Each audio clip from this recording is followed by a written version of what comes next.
Hello, my name is Kate Jones, and I'm going to present to you about leading with a moral compass. So, this week's assignment had us focus on a couple of different articles that explains um, what a moral compass is and how we can best use our moral compass in leadership positions. The article by Mintz just discussed a lot about having your heart in the right place, being there for other people, and doing your best to apply ethical decision making to our own processing. So it's important to not just say that we're leading with ethical leadership ideas, but instead we are reflecting on what that actually means and what our moral compass actually is. So a lot of it really just comes down to treating others as equals, not just being tolerant of other differences, and also striving to improve the lives of others. The Vanderwalt article, which was one of the longer ones, talks about the new social contract in the context of citizenship education. Um, it's looking at the possibility of a generalized citizenship education program among diverse groups, right? Because the whole idea is that diverse groups have different things that are important to them, right? And based on people's individual ideas and individual pasts, then you have separate moral compasses. So, how is it possible to kind of have this citizenship education when people look at this very differently? So, the idea that comes up here is that in order to build a social contract using a moral compass, people need to be able to see themselves in others. So it can't just be about empathy, feeling for others in your situation, but instead being able to see why other people are making the choices that they do. And really, the whole idea of a new social contract and citizenship education is dependent on a clear understanding of what's right and wrong, and it should be able to appeal to moral imagination, understanding why other people do the things that they do. And really, it should focus on what a person could become and encouraging flourishing of all. In the Orchard article, it defines a moral compass as a clear picture of mental processes that point a person in a particular direction. And also clarifies the fact that not all moral compasses are the same. People will view their moral compasses differently based on their backgrounds, based on their perspectives. Immorality has always existed, right? But because we live in a time where information is shared so easily and so readily, we're more aware of immoral behavior. A lot of this comes down to what is going on in the world and how aware we are of it. Um, Availability of knowledge and religion are two of the things that greatly affect individuals' moral compasses. However, Orchard argues that people reject True North, or even knowing what True North is, because it has the ability to interfere with their lifestyle. So people are likely to ignore what's right and wrong if it can hurt the way that they're living at this moment. So consider growth, right? That maybe when you were in your teen years, you might have viewed things much differently than you are now. I know, looking at my own past at 41, my moral compass at this age is much different than it was 10 years and 20 years ago.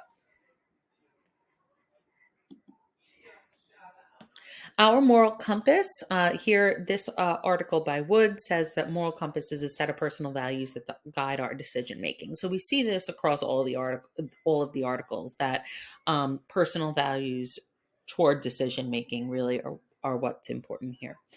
But also in this article, we see the same idea that it's developed through our lives and experiences, and that people will ignore core values and they'll ignore them because of the difficult short term side effects. So maybe in a situation where somebody cheated on an exam or somebody helped someone cheat on the exam, maybe you might not be calling them out on it because of the fact that it will have, there'll be a lot of paperwork, or it could be that you're going to have to deal with difficult parents. Ignoring that is, morally corruptible in this idea.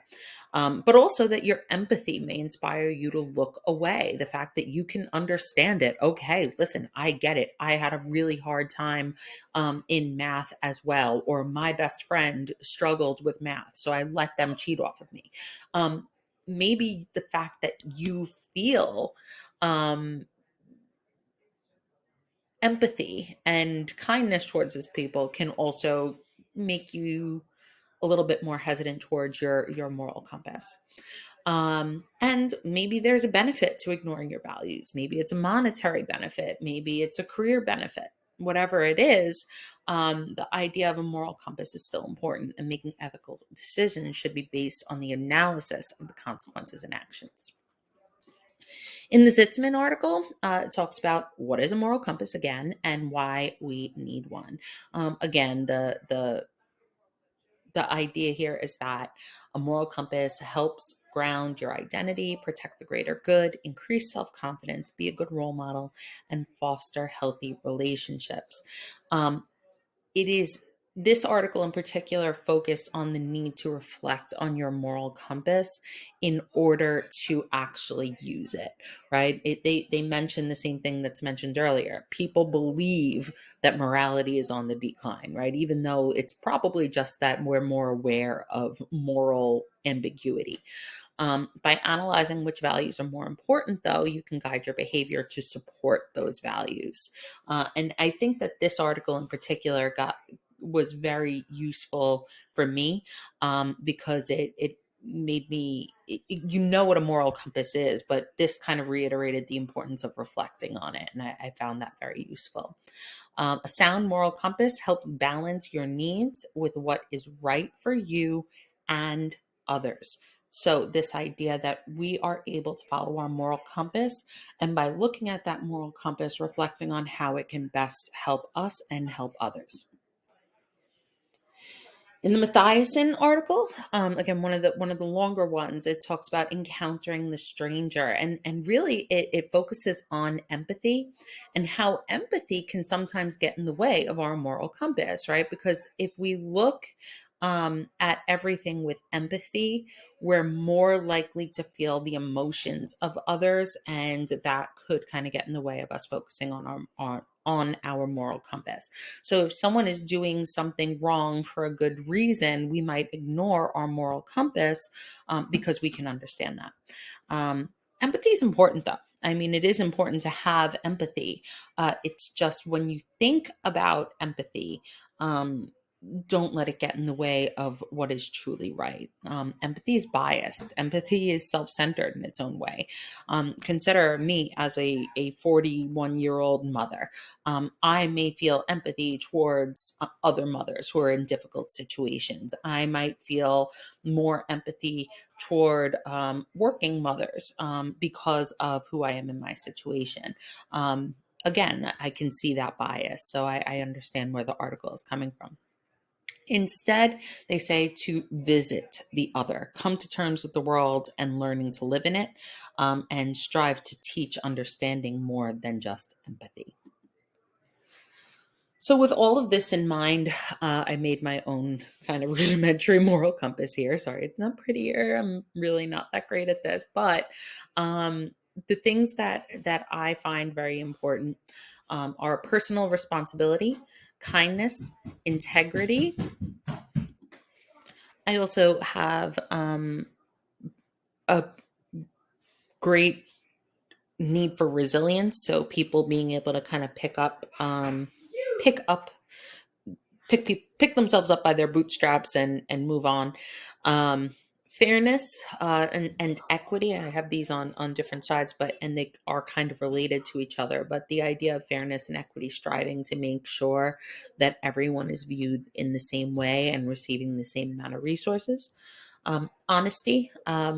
I believe that it is important to be honest in almost every situation, and also family. I think that as a school leader, it is important that we are considering our own families, as well as how people are considering their families. Uh, with that in mind, I kind of thought about my own personal reflection and how I'm going to move forward with this. A lot of it comes down to being the best version of ourselves, and considering what's important to us and making these decisions. For me personally, the importance of family. Convinced me to make some serious career moves, in order to be more present for my children and try to decrease the stress in my life. So I can attest to the importance of looking